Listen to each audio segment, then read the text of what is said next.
One was named Rogue Zeller, a Republican, who had run for that House seat before. The other was a young man named Daniel Cartwright. And Daniel Cartwright was running on the Constitution ticket. He's a very nice young man. He's a military chaplain, but he had no experience. Great personality. Our group met with Daniel and met with Rogue to decide who we would endorse. And we tried to pick the best candidate. And it came down to that Daniel didn't have enough experience because Rogue had gotten 26,000 votes the last time he ran. So he has a base that we could build on. And we said, Daniel, we're asking you to drop out of the race. We will help you become a county trustee, township trustee, or a school board member. We'll start you up the ladder. We think you have a great future, but we think we have to back Rogue. And Daniel Cartwright listened to other people, and he did not drop out of the race. Now, the candidate that we were running against, the Democrat, her name was Kathleen Klein. And I don't know Kathleen, and she's probably a really nice person, and her mother loves her and all that. Okay? But the bottom line is, Kathleen Klein had no business running for elected office in Portage County whatsoever. Kathleen Klein had not been in Portage County for years. She was born there, and she was a clerk. She was a clerk in Columbus for the Ohio Democratic House leader. And when their person got term limited out, they needed someone to come up. So they took this clerk, this 20-something young woman, and said, you're going to be our candidate to run in the 16th district. They totally funded her out of Columbus. She didn't get anything from people in Portage County. She wasn't representing Portage County. She was representing the Ohio Democratic Party. And when you looked at her donations, they all came from big Democratic donors. She spent over $96,000 on her race. Rogue Zeller, the person we endorsed, spent $3,800. That's all he had. We lost by 1,200 votes. Daniel Cartwright, who refused to drop out, got 1,800. Okay? So we knew that feet on the street could beat money, because if Daniel Cartwright does the right thing, Rogue Zeller wins, even though he's outspent, what, 20 to 1? Okay? So that was the key. We proved our point, and that became something of inspiration for other groups around the state and around the country, that we could do it. That we didn't need the Second Amendment, that we, if we got off our butts and participated, we could do it. Right? That was a critical turning point for us. Critical. So now where are we? Where do we go from here? What is your role? What happens to the McFan going forward? Well, we asked ourselves the same question. Where do we go from here? What's the next step? And we started reading the Constitution, we started reading our Founding Fathers, and we keep seeing this self-governance. We keep seeing the phrase, government of the people, by the people, for the people, right? Well, how can you self-govern if you don't participate? How can you self-govern if you don't participate? Now, let me explain that. We've been told, as we've grown up, well, your duty is to vote. You need to vote. So go vote and elect this person, which we did in 2010, right? And then you don't talk to them for 4 years until there's another election. Now, if you have a piece of rental property and you were going to rent that out, and you didn't go see those tenants in 4 years, what kind of shape do you think your house would be in? Is there any difference between electing a politician, letting him go, whether it's here in the county, or to Columbus, or to Washington, and you never talk to him for 4 years? What kind of conditions is the government going to be in? What we started to understand was that we were not going to win this. We were not going to change America by electing a president. Okay, and I got this from Ron Paul. During the 2008 election, I happened to be flipping through C-SPAN, and they were at the John Birch Society convention. And Ron Paul was addressing that convention, and they were all bemoaning the fact that Ron Paul was not going to be president. And Ron Paul got up and he said, listen, if I became president, they would undermine everything I would do. That report I wanted just wouldn't show up. You know, the information I wanted would be leaked to the press. I would be undermined. He said the only way to win is from the bottom up. The only way to win is from the bottom up. And I think that is the key to our movement. What the Portage County Tea Party has embarked upon this year, starting in January, is we started to split ourselves up into township groups. We now have 20 townships in Portage County that are branches of the Portage County Tea Party. So there's a Suffield branch, and the Nelson branch, and the Freedom branch, and the Kent branch, and the Streetsboro branch. Why? Because all our lives we've all heard that saying, all politics is local, right? All politics is local. And what's our problem with our government? Our problem with our government is we talk about us and them. Us and them. There can't be a them. The them are the Chinese. Okay? The them are the Soviets. The us is us. We have a serious fundamental problem because of us and them. So how do you change that? Well, where did all these people come from? Where did John Boehner come from? Where did Nancy Pelosi come from? At some point, they were all a school board member, a township trustee, village council, a mayor. They all come from there. This is the farm team. This is where they grow politicians. So what we're doing is we're starting to focus on the base level. We're starting to say the only way to change this is to start getting us in those positions so that when they want to bring someone from a township trustee to county commissioner, their only choice is us. People who share our vision. People who understand representative government. Because one of the problems we have in this country is that instead of representative governance, because of our apathy, because we just vote and then 4 years don't talk to them, what are they going to do if you don't come talk to them for 4 years? They're going to decide, I'm in charge. You made me king, right? Now we know that's fundamentally flawed. We know that they don't have all the great ideas. We know that the people have the ideas. I mean, even in business. I mean, here's my iPhone, okay? Now Steve Jobs is brilliant. Steve Jobs is a brilliant businessman. But Steve Jobs didn't invent the iPhone. Thousands of companies spent billions of dollars, hundreds of thousands of man hours developing every piece of this. It wasn't one person. Yet we have a government that thinks that you get 6 people together in Washington and they can tell you what health care you need and what school system you should have and what food you can eat. That's impossible. They don't know. They can't know.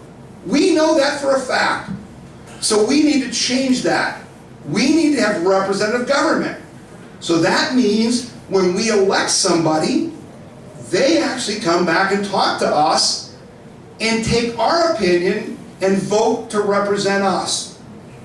Now you will hear politicians argue, well, I've got to do what's right and I've got to do what's in my heart. And I understand that. And there are exceptions where you really feel that the public doesn't know what's in their best good and I've got to make a decision. But our problem is they make every decision that way.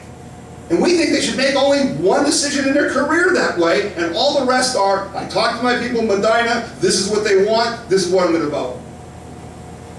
So what we are doing is we are getting our township groups together. They are interviewing every township trustee. They're interviewing every school board member. They're going to the zoning meetings, okay? And they're deciding who's good, who believes that they should talk to us and represent us, versus who thinks they're God and should tell us what to do. And the people who think they're God, our goal is to remind them in November that they're not, okay? And replace them with people who don't think they're God. And so that's what we're doing right now. And we think it's the only effective way to turn this.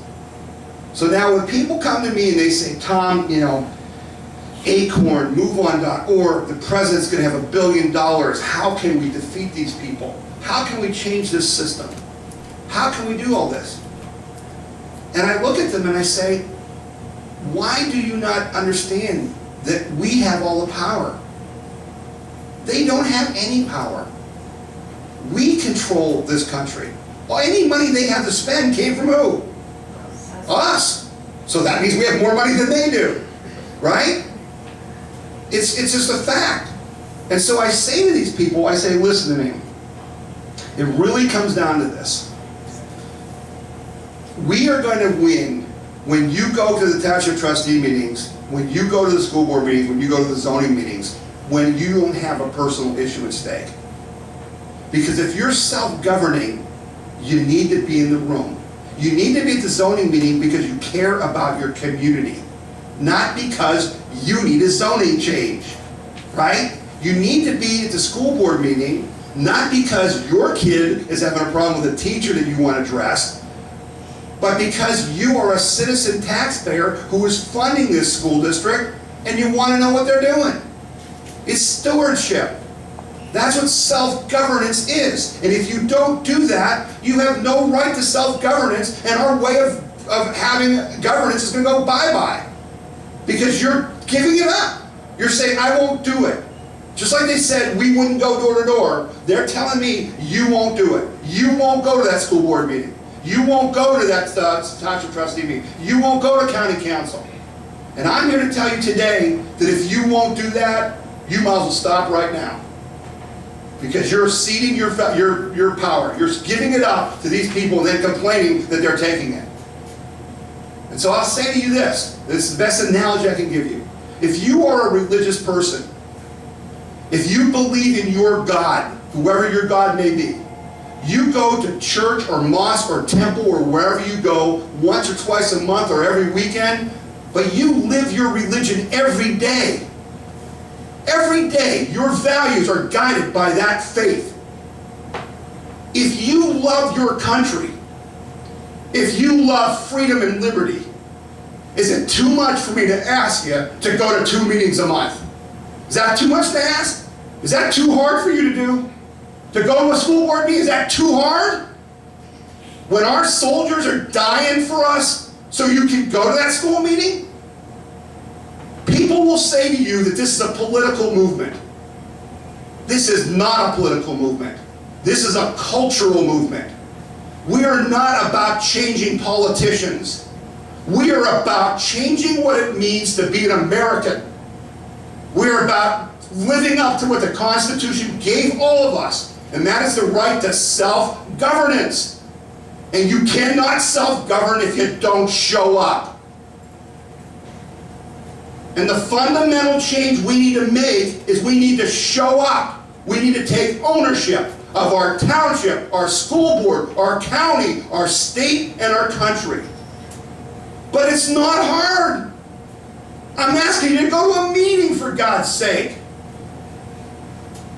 I'm not asking you to spend $1 million. I'm not asking you to buy politicians. Do you see how this fundamental cultural change will change our country? Do you agree with me that this would change things if you did this? That is what we have to do. And we're all focused on, I want to defeat Barack Obama, and I want to defeat Sherrod Brown, I want to do this. How are you going to elect the President of the United States if you can't elect a township trustee? Huh? You start at the bottom. That's what Americans know. That's what we do. And about at this point, most people start thinking he's a raving lunatic because he thinks I have no life, and all I do is fight this fight, and I have nothing else to do. Okay? And my point to you is, we're Americans. We're free-thinking, educated people. And so we organize. And the two of you go to the zoning meeting this month, and the two of you go to the school board meeting, and the two of you go to the township trustees, and you go to the county commissioners. And then we meet and we talk about it, and then you switch. And next week you're going to the county commissioners. So you're not all having to do everything. That's what Americans do. We solve problems. We're smart. And we do what we must do. So when people say to me, oh man, this Tea Party movement has no chance. You're just a bunch of old white people, can't do anything. No youth, nobody's going to be there, it's just you guys. And I say to them, if you start going to your township trustee meetings and your school board meetings, and you start showing up, and your sons and daughters say, Dad, why are you doing it? Mom, why are you doing that? And you say, because it's my duty as an American. Because this is self-governance, and I will not cede that power to some elected politician. and you do that consistently, they will start to come to the meeting with you. And they will start to bring their children who are your grandchildren. And over the course of time, we will change this country back to what it was intended to be. And I'm confident of that. And so the part of this that you need to understand is that this movement is fueled by two things. Two things. Technology, believe it or not, even though we're old and supposedly untechnical, okay? And seniors. Seniors. How would you like to be a general in an army that gets 10,000 new recruits a day? That's how many people are retiring every day in this country. How would you like to have that coming into your army? I'll take that any day, okay? Any day. And so my point is, with technology, we couldn't even be organized. Without the robocalls, I could not have built our group to 2,100 members. Without your webpage, without emails, without text messaging, without cell phones, we could not do this. You know, Jim mentioned history, you know, in his opening remarks about how things work in history and how this is meant to be. I love history. I don't read fiction. I read biography and history all the time. And I will tell you that nothing that has ever happened could have ever happened at any other time or place or in any other way. It happens because things come together. This movement was inevitable. It had to happen because the soup was there. The chemistry was there to create this movement. And the movement, besides that technology, is driven by seniors. And who are seniors? Well, first of all, they're people who went to public school when they actually taught you how to add and subtract and read, okay? And write, okay? So they're educated. Second of all, they're patriotic. They have a connection to our country that many that follow do not have because of the garbage they were taught in their schools. They have pride. They want to make things right. They are a bit embarrassed by where our country is and what they've let happen to this country because we're off doing our own thing. But more importantly, they have brains and energy. You know, we're down in Columbus at the State House trying to, you know, fight the Senate Bill 5 fight.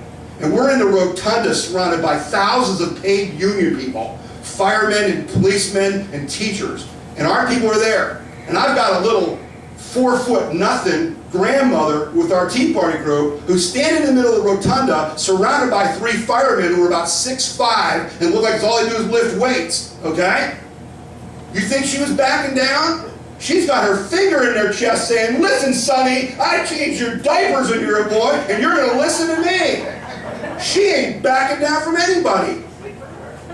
I'll take my seniors into battle against anybody because they have courage and they know what sacrifice is. Because this is going to take sacrifice of your time, your effort, and your money. And so I hope you now believe that we are going to win. Not that we can win, we are going to win. All right? We are going to win. We just need to do the basics. It's like playing football. It's all blocking and tackling. You know, you can have your stars, but it's the guy that makes the hole that makes the run. All right? We just got to block and tackle. And so on your tables, you got a brochure about the We the People Convention. Okay? The We the People Convention is critical to our movement because this message has not gotten out. There's 171 Tea Party groups that I know of in Ohio, and I would say that 90% of them don't understand what I just told you. They don't understand what the goal is. They don't understand what our purpose is. They don't understand the resources. We are getting together in Columbus on Independence Day weekend so that we can start to understand what we're in. Understand the political process. Understand what it means to endorse candidates, have a PAC, you know, do precinct organizing, walk door to door. Because that is the only way we are going to win. That's the only way we're going to win. And the petition drive that you talked about at the beginning of this meeting is critical to that success. And I will leave you with this, because I believe in my heart that this is true. To me, and I use a lot of historical war analogies, I talked about VE Day, VJ Day, and all that. In my heart, I believe that this November's election is Gettysburg. is Gettysburg. The fate of our nation will be decided this November in Ohio. Because if we cannot defeat the progressive union agenda by keeping Senate Bill 5, we're done. We're done. And they know it. And you know they know it because of the money they're pouring in. Because despite the fact that the Republican Party can't say it and nobody else wants to say this, I'm going to say it to you right now. What this is about is defunding unions and defunding the Democratic Party. That's what this is about. Okay? That's what this is about. Because why? Why do you want to do that? Because there has been an illegal, unholy alliance between the Democratic Party to use unions to extort money from us, the taxpayers, to have a narrow agenda that supports the financial benefit of about 20% of our population, to our negative effect.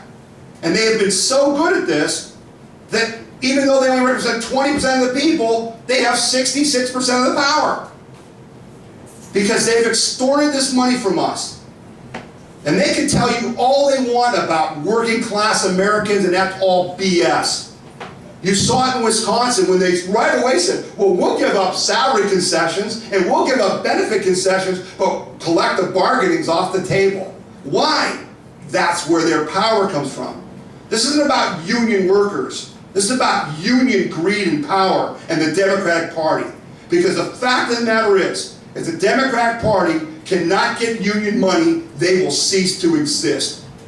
Cease to exist. Their very survival depends on it. And that's why Charles Krauthammer said this week that this will be the dirtiest election in American history.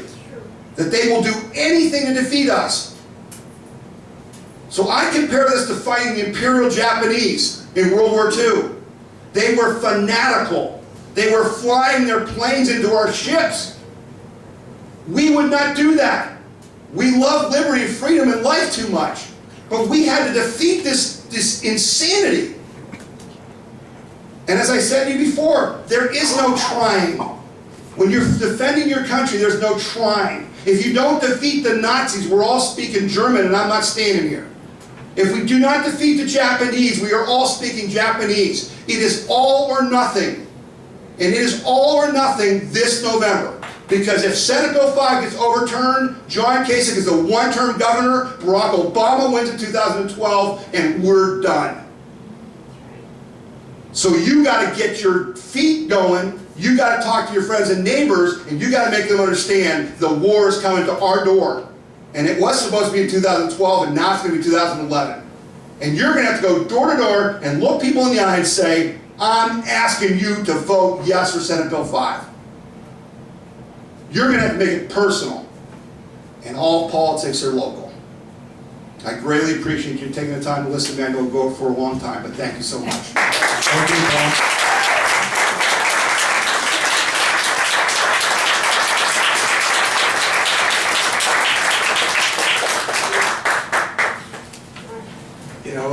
Just the other night I started thinking, let's see, Tom can talk about the Portage County Tea Party, he can talk about the convention, or he can just talk about the situation and where we need to go from here. Oh my God.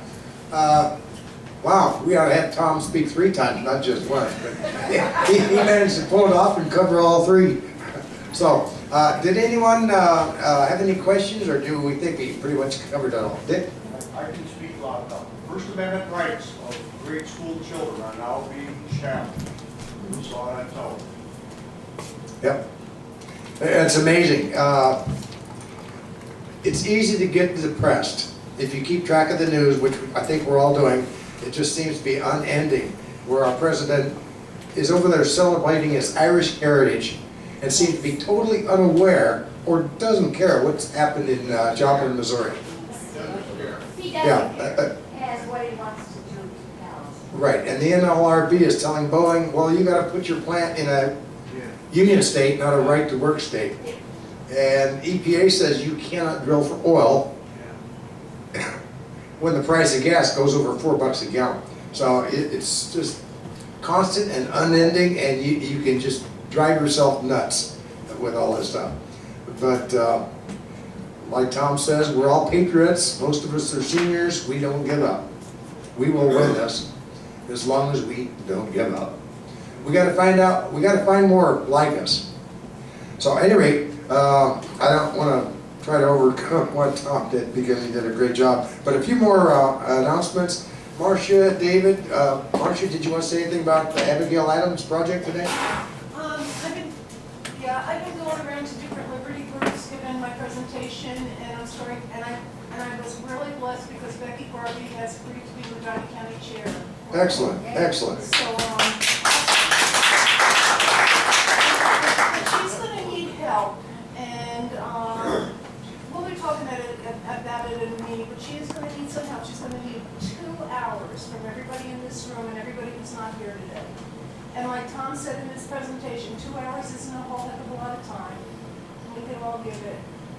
So, but we'll be talking about it a little later, okay? Who is she? Is she here? No, she's not here today.